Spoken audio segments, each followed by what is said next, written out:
Hello दोस्तों, स्वागत है आपका अपने YouTube channel digital modern academy पे। दोस्तों मैं राहुल आपका स्वागत करता हूं अपनी इस हिंदी की क्लास में, जो कि स्पेशली यूपी पुलिस के लिए, यूपीएसआई के लिए तथा जितने भी स्टेट एग्जाम है जिनमें हिंदी आती है उसके लिए ये क्लास क्या है आपके यूज़फुल है।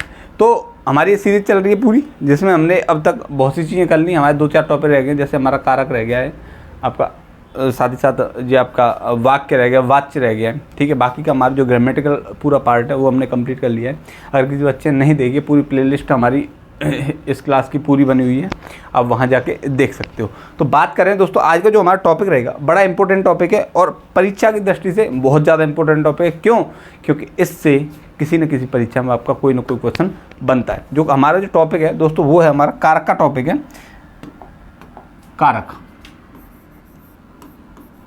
कारक, ठीक है, कारक का टॉपिक है, बहुत इंपॉर्टेंट टॉपिक है। आपको पता है, हमको भी पता है, हर बच्चे को पता है जो तैयारी एग्जाम की तैयारी कर रहा है, ठीक है। तो बात करें कारक की, तो कारक जो शब्द है वो कृ धातु से बना है। कारक शब्द किस धातु से बना है? कृ धातु से बना है, लिख लेना। कारक जो शब्द है, कारक जो शब्द है कृ धातु से बना है। किससे? कृ धातु से बना है। यहाँ तक चीज समझ में आई? जिसका अर्थ होता है करना। जिसका अर्थ क्या होता है? करना होता है। जिसका अर्थ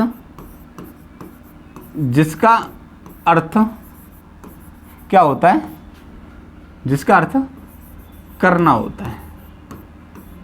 करना होता है। आई बात समझ में? जो कारक शब्द है वो कृ धातु से बना है, जिसका अर्थ होता है करना होता है, ठीक है। अब बात करें कारक की, तो कारक क्या होते हैं? देखो वाक्य में, अब मैं इसको कारक के बारे में बताता हूँ। एक तरह से परिभाषा समझो, या कारक की थोड़ी सी डेफिनेशन समझ लो, या फिर कारक के बारे में समझ लो, जो आपको उचित लगे वो आप चीज़ें समझ सकते हो। तो कारक की बात करें तो वाक्य में दिए गए संज्ञा सर्वनाम का क्रिया के साथ जिससे संबंध पता चलता है। भाई एक क्रिया है और आपकी एक संज्ञा सर्वनाम, इन दोनों में संबंध जो व्यक्त करता है दोस्तों वो क्या होता है? कारक होता है। बात समझ, मैं दोबारा बताऊंगा इस चीज़ को कि वाक्य में दिए गए संज्ञा या सर्वनाम का क्रिया के साथ जिससे संबंध पता चलता है दोस्तों क्या होता है? वो कारक होता है। इस चीज़ को आप नोट कर लो, बहुत इंपॉर्टेंट चीज़ है, ठीक है। लिख लो, वाक्य में दिए गए संज्ञा या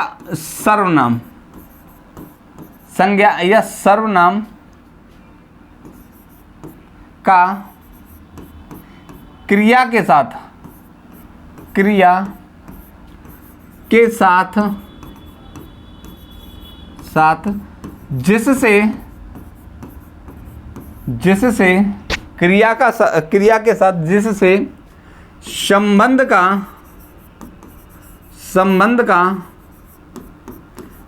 पता चलता है कारक कहलाता है। क्या कहलाता है? कारक कहलाता है। क्या कहलाता है? कारक कहलाता है। मैं इस चीज को दोबारा बता देता हूं कि वाक्य में दिए गए संज्ञा सर्वनाम का क्रिया के साथ जिससे संबंध का पता चलता है क्या होता है? कारक कहलाता है। याद रखना, कारक कहलाता है, इस चीज को ध्यान रखना, ठीक है। अच्छा, कारक जो चिन्ह होता है, कारक क्योंकि दो मतलब सर्वनाम, अब एक चीज सर्वनाम या संज्ञा का क्रिया संबंध बताएगा, तो यहाँ पे भी तो कुछ आएगा, कोई ना कोई चिन्ह आएगा या कारक, कोई ना कोई तो शब्द आएगा जिससे इसका पता चले। जैसे मैंने बोला, जैसे मान लिया राम खाता है, या ऐसा राम का भाई कार्य करता है, तो यहाँ पे जो राम के भाई के कार्य करने की जो दशा है, यानी कि राम और भाई इन दोनों में संबंध व्यक्त करेगा, यानी क्या, राम का भाई संबंध व्यक्त करेगा, यानी कि दोनों के बीच क्या है, संबंध का पता चलेगा जिस शब्द से वो क्या होता है, कारक होता है। इस चीज को आप नोट कर लें, याद कर लें, ठीक है। अब बात करें आगे की, तो कारक जो शब्द है, कारक चिन्ह का दूसरा नाम जो कारक चिन्ह या कारक शब्द है, इसका दूसरा नाम दोस्तों इसे परसर्ग भी बोलते हैं, ध्यान रखना, परसर्ग लिख लो। कारक शब्द को परसर्ग भी कहते हैं, आई बात समझ में, क्या कहते हैं, कारक शब्द को क्या बोलते हैं, परसर्ग भी कहते हैं। अब बात करें कारक के भेदों की, प्रकारों की, तो देखो कारक में हिंदी में जो भेद प्रकार बताएं दोस्तों वो बताएं हमारे 8 और संस्कृत में दोस्तों बताएं हमारे 6 भेद बताएं, ध्यान रखना, लिख लो। कारक के भेद या प्रकार की बात करें, प्रकार की बात की जाए तो हिंदी में दोस्तों कितने, हिंदी में तो दोस्तों आपके 8 भेद हैं। कितने भेद हैं, 8 भेद हैं। बात करें संस्कृत की बात करें तो संस्कृत में दोस्तों आपके 6 भेद हैं। कितने भेद हैं, 6 भेद हैं। यहाँ तक चीज़ें समझ में आई।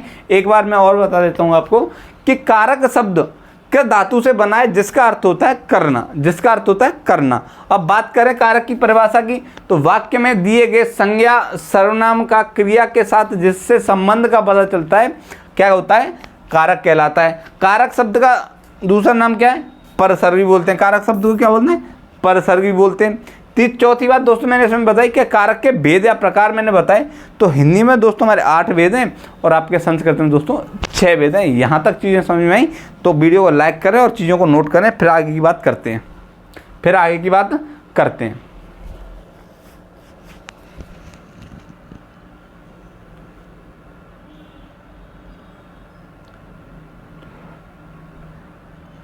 हो गया, चलो अब बात करेंगे, क्योंकि हिंदी पढ़ रहे हैं तो कारक के हम किसके प्रकारों की बात करें, हिंदी के कारक के प्रकारों की बात करेंगे। तो यहाँ पे तो लिख लीजिए आप,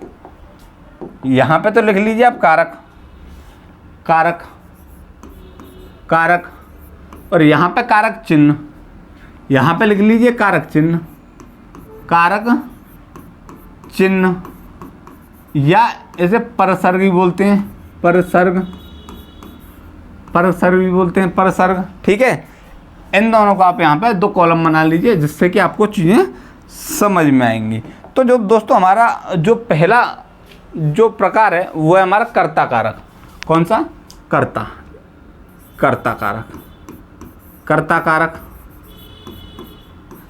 कारक की बात करें तो इसका जो कारक चिन्ह है, तो दोस्तों इसका कारक चिन्ह क्या है, ने, या परसर्ग क्या है इसका, ने है, जिससे संबंध का पता चलेगा। दूसरा है दोस्तों हमारा कौन सा, कर्म कारक। इसका जो दोस्तों कारक चिन्ह हुआ या परसर हुआ, को होगा, क्या हुआ, को होगा। तीसरा है दोस्तों हमारा इसका भेद कौन सा है, करण कारक। तीसरा भेद कौन सा होगा, करण कारक होगा। इसका जो परसर्ग होगा या कारक चिन्ह होगा, से या के द्वारा आई समझ, से या के द्वारा। चौथा दोस्तों इसका जो भेद है हमारा कारक का, संप्रदान कारक। दोस्तों इसका जो कारक चिन्ह होगा क्या होगा, कारक चिन्ह के लिए को, के लिए या को, के लिए या को, ध्यान रखना। अब यहाँ पे को जो शब्द है वो देने की बात के लिए है, देने के लिए, ठीक है, देने के लिए, ठीक है। क्यों, जैसे बोलते हैं राम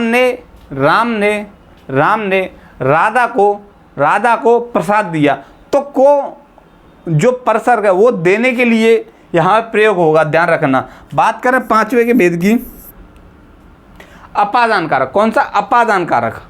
पांचवा भेद कौन सा है? अपादान कारक। अपादान कारक। कौन सा? अपादान कारक। अब बात करें इसके परसर्ग की या इसके कारक चिन्ह की, तो से क्या होगा? से। अब ये से किसके लिए होगा? से होगा अलग होने के लिए, पृथकता के लिए इसका प्रयोग होता है। अलग होने के लिए या पृथकता के लिए आपका अपादान कारक का प्रयोग होता है। बात करें छठा जो भेद है दोस्तों, संबंध कारक। छठा भेद है संबंध कारक।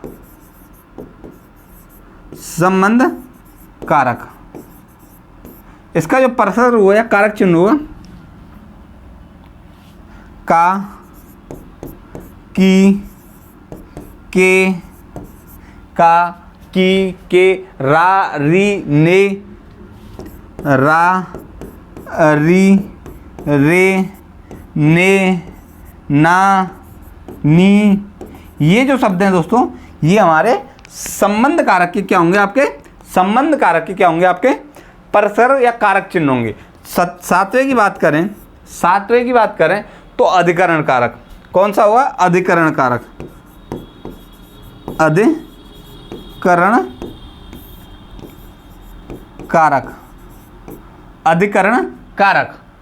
अधिकरण कारक। इसका जो कारक चिन्ह हो गया, परसर्ग होगा दोस्तों, क्या होगा?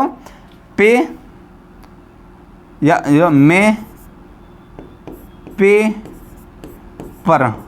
क्या होगा? में, पे, पर। कारक चिन्ह क्या होगा? में, पे, पर। अब दोस्तों जो अंतिम और आठवां है वो दोस्तों वो होगा हमारा संबोधन। क्या होगा? संबोधन कारक। संबोधन होगा। कौन सा होगा? संबोधन होगा। जैसे ओ,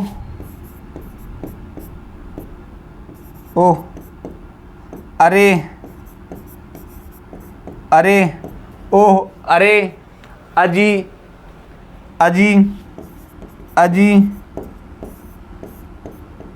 हे, ओह, ये इस तरह के जो कारक चिन्ह होंगे वो होंगे आपके संबोधन कारक के। ध्यान रखना, संबोधन कारक। तो दोस्तों मैंने 8 भेद बताए। इसके 8 भेद बताए मैंने। कौन कौन सा बताया? पहला कर्ता कारक, दूसरा कर्म कारक, तीसरा करण कारक, चौथा संप्रदान कारक, पांचवा अपादान कारक, छठा दोस्तों संबंध कारक, सातवां अधिकरण कारक, और दोस्तों आठवां जो होगा वो संबोधन कारक होगा। इनके मैंने सामने क्या लिख रखे हैं? इनके मैंने कारक चिन्ह या परसर्ग मैंने इसके लिख रखे हैं। कोई बच्चे को नोट करना है वो आराम से कर सकता है, कोई परेशानी वाली बात नहीं। हम 1 मिनट रुक जाएंगे, ठीक है? तो यहाँ पे इस चीज़ को आप नोट करें। बात करेंगे अब किसकी? सीधी कर्ता कारक की। किसकी बात करेंगे? कर्ता कारक की बात करेंगे। नोट करो इसे।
चलो बात करें हम किसकी?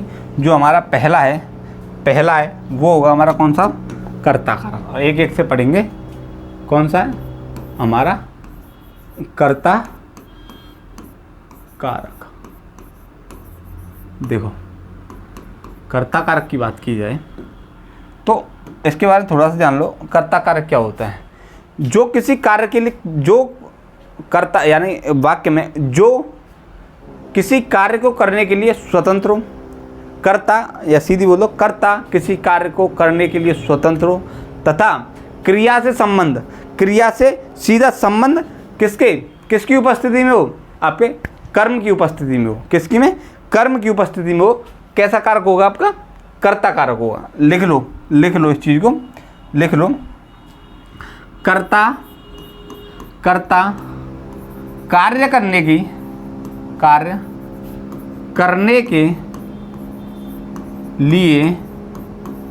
लिए स्वतंत्र हो। कर्ता कार्य करने के लिए क्या हो? स्वतंत्र हो। जिसका क्रिया संबंध, जिसका लिख लो, जिसका क्रिया से संबंध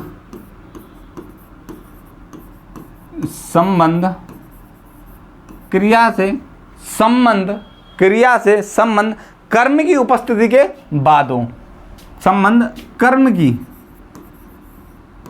की उपस्थिति के बाद हो। कौन सा कारक होता है? कर्ता कारक होता है। कर्ता कारक होता है, ध्यान रखना। कर्ता कारक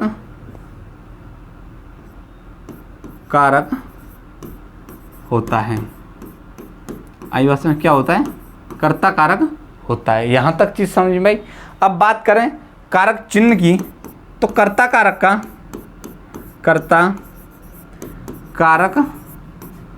का परसर्ग या कारक चिन्ह मैंने क्या बताया? कारक चिन्ह क्या होता है? ने होता है। क्या होता है? ने होता है। क्या होता है? ने होता है। चीज़ को ध्यान रखना। अब मैं इसके 2-3 उदाहरण बताऊँ। एक सबसे फेमस जो उदाहरण है, सब बच्चों को पता है, हमको भी पता है, आपको भी पता है, वो है राम ने रावण को मारा। राम ने रावण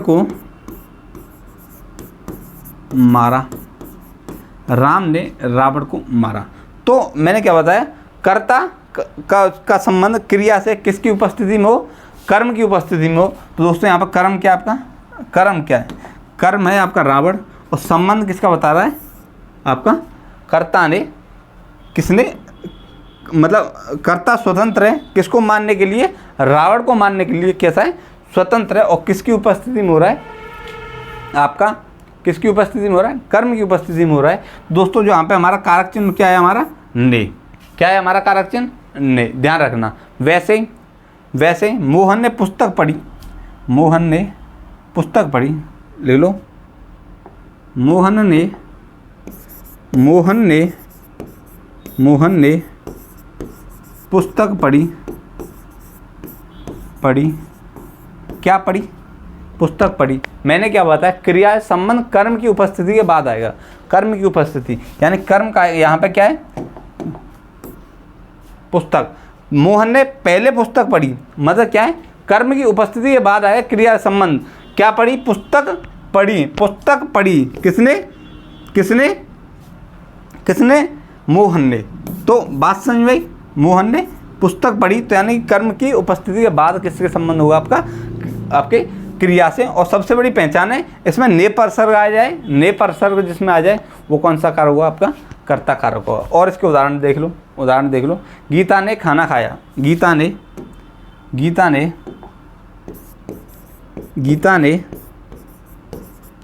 खाना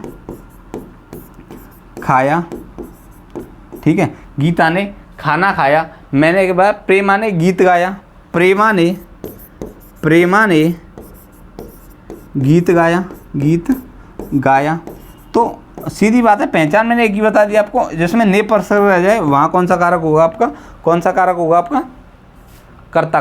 कौन सा कारक होगा? कर्ता कारक होगा। नोट करो, बात करेंगे आगे की इसी में। अभी बात करेंगे इसी में अभी।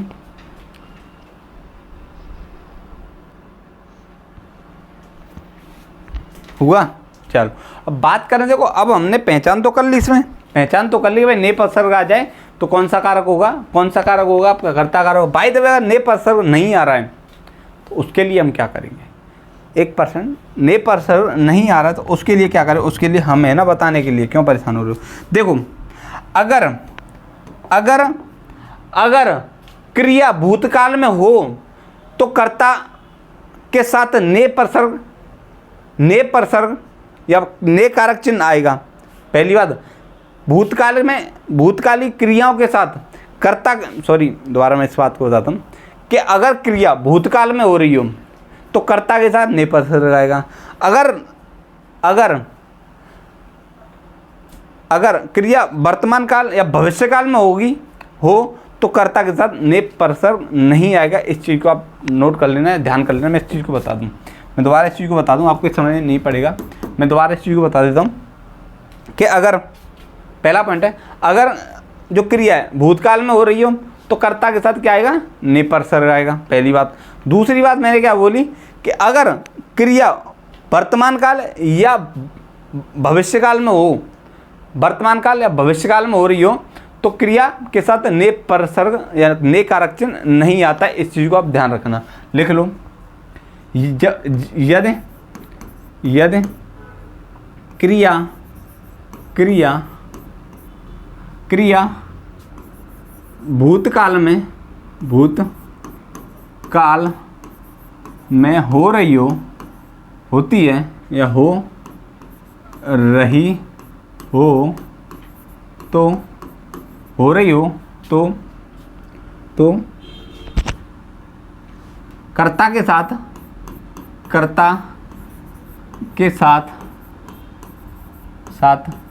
ने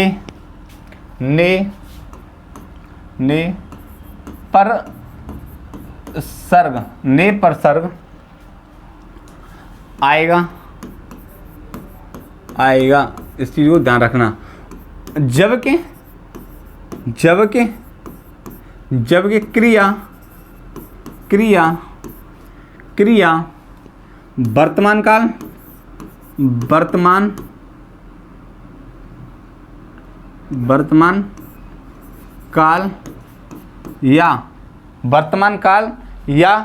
या आपका भविष्य काल में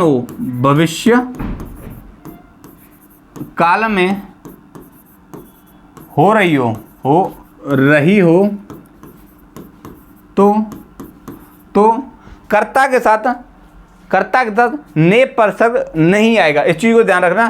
तो कर्ता के साथ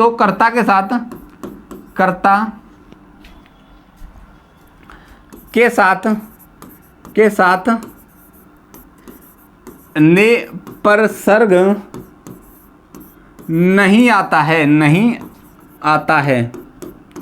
अब मैंने क्या बोला भाई, ये तो बड़ी विडम्बना वाली बात हो गई कि भाई सर हम कैसे पहचानेंगे। भाई सीधी सीधी बात है, अगर क्रिया तुम्हारी भूतकाल में हो रही है तो उस कर्ता के साथ ने उपसर्ग आएगा, और क्रिया अगर वर्तमान काल या भविष्य काल में हो रही हो तो वहाँ ने उपसर्ग नहीं आएगा। जैसे मैंने बोल दूँ, जैसे मैंने बोला राम पढ़ता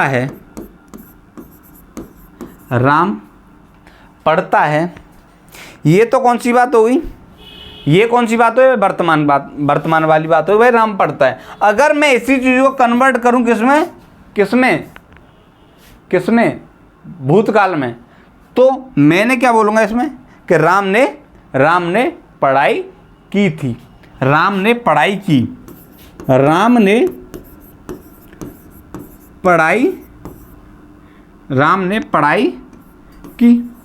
अब देखो यहाँ पे बात हो रही वर्तमान की, जैसे मैं इसे भूतकाल में ले गया तो क्या उपसर्ग आ गया, आपका ने उपसर्ग आपके कर्ता के साथ आ गया, ने उपसर्ग कर्ता के साथ आ गया। मैं और बोलूँ, जैसे राम पुस्तक पढ़ता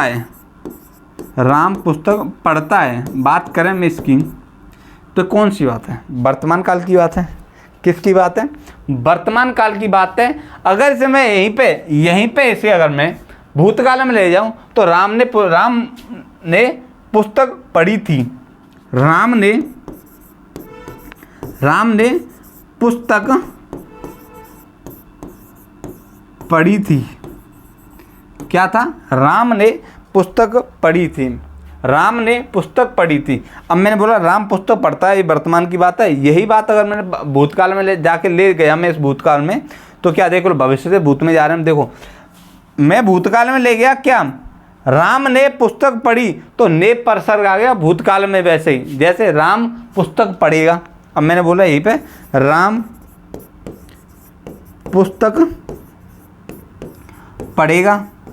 अब ये कौन सी भविष्य की बात हो गई? तो भविष्य के साथ आ रहा है? नहीं आ रहा। वैसे गीता गाना गाएगी, गीता गाना गाएगी, गीता गाना गाएगी, गीता गाना गाएगी। अब ये किसकी बात हो रही है? ये हमारे भविष्य की बात है। अगर इसे मैं किस में ले जाऊँ, भूतकाल में ले जाऊँ, तो गीता ने गाना गाया, गीता ने गाना गाया।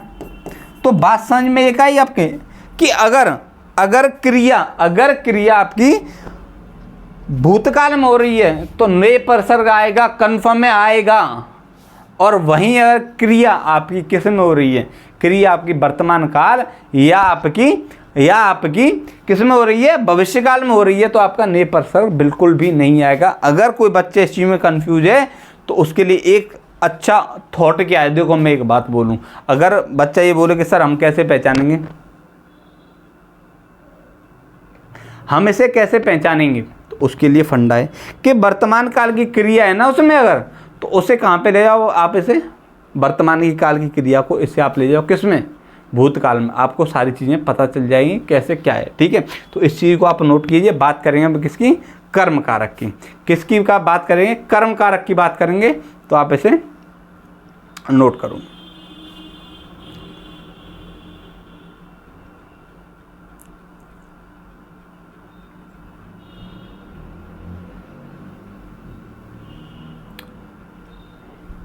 करो नोट भाई। दोस्तों गर्मी इतनी हो रही है कि भाई सच बताएं तो क्लास लेने का मन नहीं होता, पर इतनी गर्मी में भी हम आपके लिए क्लास लेते हैं और आप लोग कुछ भी रिस्पॉन्स नहीं देते। बड़ा बुरा लगता है, बड़ा ही बुरा लगता है।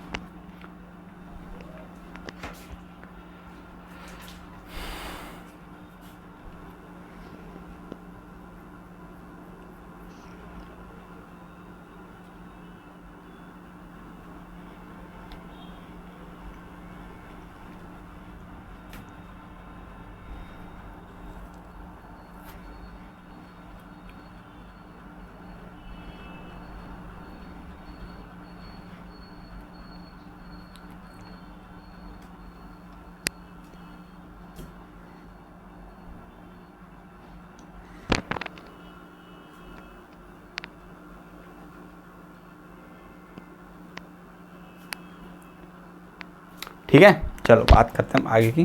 जो हमारा दूसरा है दोस्तों, हमारा कर्म कारक। कौन सा हमारा दूसरा? वो है दोस्तों हमारा कर्म कारक। कर्म कारक की बात कर रहे हैं तो देखो, कर्म कारक की अगर बात कर रहे हैं तो देखो सीधी बात है, कर्म की बात करें, यानी कि वाक्य में क्रिया का प्रभाव सीधे कर्म पर पड़े, सीधे कर्म पर पड़े, कौन सा कारक होगा? कर्म कारक होगा। सीधी बात है, इसमें कोई दो घुमाने वाली बात नहीं है कि वाक्य में क्रिया का प्रभाव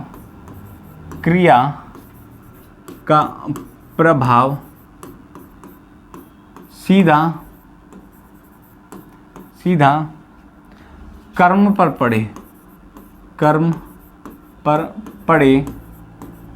कर्म पर पड़े, वहाँ कौन सा कारक होगा? वहाँ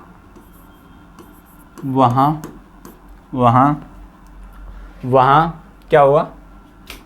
वहाँ आपका कर्म कारक होगा, कर्म कारक होता है। कौन सा कारक होता है? कर्म कारक होता है। इस चीज़ को आप नोट कर लेना, याद कर लेना, माइंड में रख लेना, ठीक है। सबसे बड़ी बात मैंने क्या बताई, हालांकि तो बच्चे पहचान लेते हैं, कारक चिन्ह से पहचान लेते हैं, को कारक चिन्ह आया, को परसर्ग आ रहा है, अपने कर्म कारक लगा दिया, लेकिन चीज़ों को समझना भी जरूरी होता है, इस चीज़ को थोड़ा सा ध्यान रखना। अब मैं बात करूँ इसके परसर्ग या कारक चिन्ह की, तो इसका कारक चिन्ह दोस्तों क्या होता है, कारक चिन्ह की बात करें या परसर्ग की बात करें, परसर्ग की बात करें तो परसर्ग क्या होता है दोस्तों, क्या होता है, को परसर्ग होता है, को होता है। कारक चिन्ह या परसर्ग क्या होता है, सब को होता है। अब बात हमने की कि वाक्य में क्रिया का प्रभाव सीधा कर्म पर पड़ता है, वहाँ कौन सा कारक होता है आपका, कौन सा कारक होता है आपका, कर्म कारक होता है। अब मैंने एक उदाहरण, ये भी बड़ा इंपॉर्टेंट है क्योंकि बच्चे बड़ा कंफ्यूज होते हैं दोनों चीज़ों में, दोनों, जैसे राम ने रावण को मारा, मैं दोबारा इस चीज़ को लिखूँगा, राम ने रावण को मारा, रावण को मारा, राम ने रावण को मारा। देखो अब यहाँ पे दोनों चीज़ आ गई हैं, यहाँ पर ने परसर्ग भी आ रहा है और आपका को परसर्ग भी आ रहा है। अब भाई इसमें तो कर्म कारक भी होगा, कर्ता कारक भी होगा, लेकिन सबसे बड़ी बात मैंने क्या बोली इसमें कि क्रिया का सीधा प्रभाव किस पर पड़े, क्रिया का प्रभाव किस पर पड़ रहा है। देखो कि राम ने रावण को मारा किसको, रावण को। प्रभाव मारने का किस पे पड़ रहा है, रावण पर पड़ रहा है, जिसके कारण क्या हो रहा है, रावण क्या मर रहा है, जिसके कारण क्या होता है, मरने का जो मारने का जो प्रभाव पड़ रहा है किस पे पड़ रहा है, रावण पे पड़ रहा है, पहली बात। दूसरा इसी में एक उदाहरण लेते हैं, कुत्ते ने रमेश को काटा, जैसे मैंने बोला कुत्ते ने रमेश को काटा, कुत्ते ने रमेश को काटा, ठीक है, कुत्ते ने रमेश को काटा।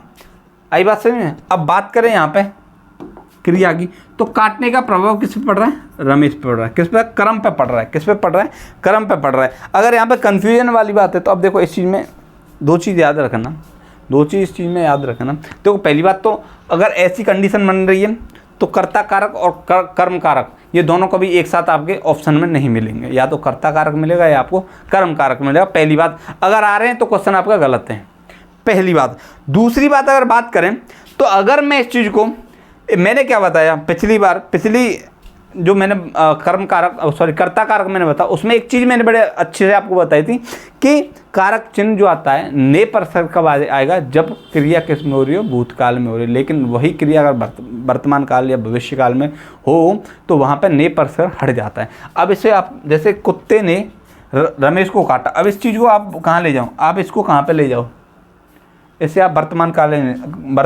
काल में ले जाओ या आप इसे भविष्य काल में ले जाओ, तो क्या बोला, कुत्ता रमेश को काटेगा, कुत्ता रमेश को काटेगा। भाई ये तो बड़ी भविष्यवाणी हो गई, ये तो फैक्ट हो गया, बिल्कुल फिक्स हो गया। तो जो चीज़ वर्तमान काल में नहीं आ सकती, जो चीज़ वर्तमान काल में या भविष्य काल में इसको हम नहीं बता सकते, वहाँ आपके कर्ता कारक का मतलब ही नहीं है, कर्ता कारक का कोई मतलब ही नहीं है। मैंने बताया ने परसर्ग सिर्फ किसके साथ है, परसर्ग से कभी इस पर इफेक्ट नहीं पड़ता, परसर्ग से सिर्फ एक पहचान होती है। इसका मतलब ये नहीं है मैंने ने परसर्ग हटाई दिया, उसमें से हटाई दिया, भविष्य काल में ने परसर्ग या वर्तमान काल में ने परसर्ग हट जाता है तो बोलेंगे पहचान तो होती है, पहचान तो है, लेकिन अगर इसे मैं वर्तमान काल में या भविष्य काल में ले जाऊं तो वहाँ पे इसका पता चलेगा भाई ने परसर्ग नहीं आने पर तो भविष्यवाणी लिख जाएगी ना। तो वो सारी चीज़ें, और मैं इसके उदाहरण बता देता हूँ, जैसे मैंने बोला श्याम ने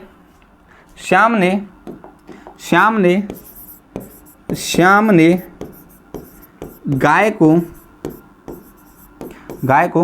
पानी पिलाया, श्याम ने गाय को पानी पिलाया। अब इस चीज़ को भविष्य में भाई क्या पता श्याम रहा नहीं रहा, कैसे भविष्यवाणी करते हैं, इस चीज़ को भविष्य में नहीं ले जाता या नहीं लिया जा सकता।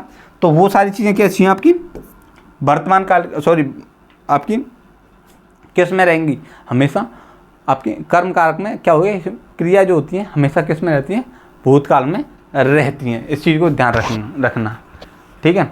जैसे अब देखो, जैसे नारद जी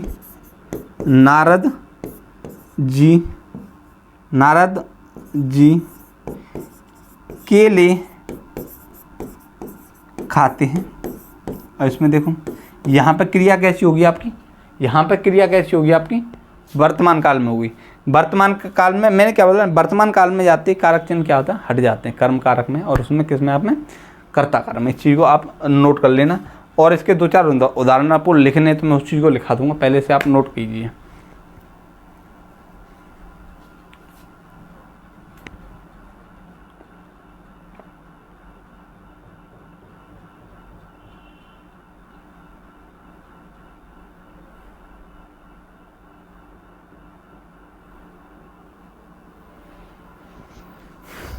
चलो ठीक है।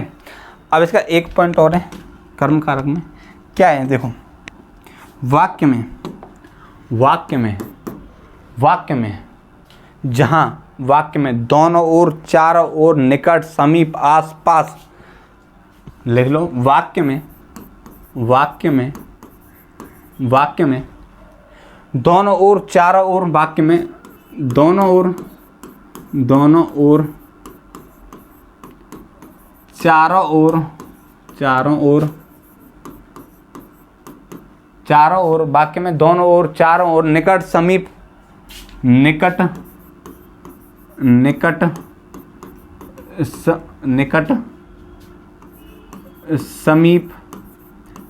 समीप, आस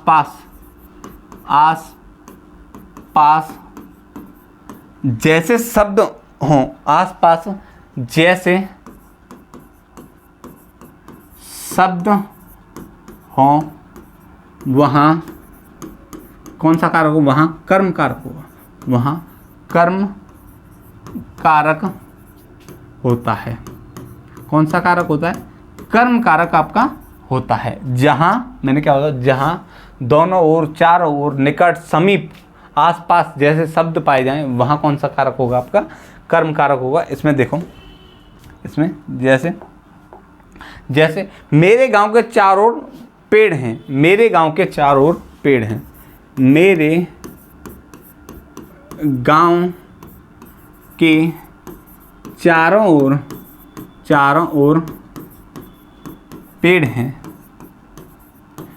लेकिन बहुत से टीचर होते हैं इन चीज़ों को नहीं बताते। आपने देख लिया कि भाई कारक चिन्ह या परसर आपका को आ गया, माने हो गया काम, बोले कौन सा कारक है, बोले कर्म कारक है। भाई वो तो संबंध कारक में, संप्रदान कारक में भी होता है आपका को परसर तुम, लेकिन उसमें क्या कंडीशन होती है, वो प्रदान करने के लिए उसका प्रयोग किया जाता है, भाव देने का भाव उसमें होता है। वहाँ कौन सा कारक होगा, फिर आपका वहाँ कारक हो जाएगा दोस्तों हमारा कौन सा, आपका संप्रदान कारक। वैसे वह शेर मेरे निकट आ रहा है, वह शेर मेरे निकट आ रहा है, निकट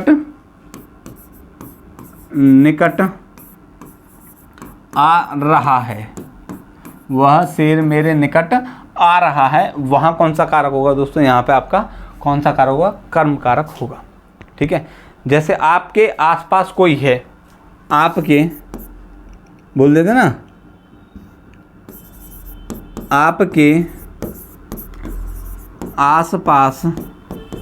आसपास कोई है, तो यहाँ कौन सा कारक हो दोस्तों, हम आपका यहाँ कौन सा कारक होगा, आपका कर्म कारक होगा। ठीक है। तो दोस्तों आज जो हमने किए, आपका कर्ता कारक, कारक की परिभाषा जानी, कारक के प्रकार जाने, कर्ता कारक हमने, कर्म कारक, ये कारक हमने कंप्लीट कर लिए हैं। बाकी का जो कारक बचे हैं दोस्तों वो हमारी अगली क्लास में होंगे, क्योंकि क्लास बहुत लंबी हो जाती है तो हमें भी अच्छा नहीं लगता, हम भी बोर होते हैं पढ़ाने में और आप भी बोर होते हो पढ़ने में। ठीक है दोस्तों, इस क्लास को फिर हम यहीं समाप्त करते हैं, मिलते हैं कल एक नई क्लास के साथ। और दोस्तों आपसे रिक्वेस्ट है कि आप जैसे आप वीडियो देखते हो, ठीक है, चैनल को सब्सक्राइब किया करो। ठीक है, हमें अच्छा लगता है जब आप हमें पूरा रिस्पॉन्स देते हो, सारी चीज़ें होती हैं, तो रिक्वेस्ट है आपसे कि आप हमें थोड़ा सपोर्ट करें। तो बस वैसे हालांकि मैं बोलता नहीं हूँ हर अपनी क्लास में कि आप मेरे चैनल को सब्सक्राइब करें, ये सारी चीज़ें, क्योंकि अच्छा नहीं लगता। तो चलिए इस क्लास को यहीं समाप्त करते हैं, मिलते हैं कल एक नई क्लास के साथ। तब तक के लिए नमस्कार, जय हिंद।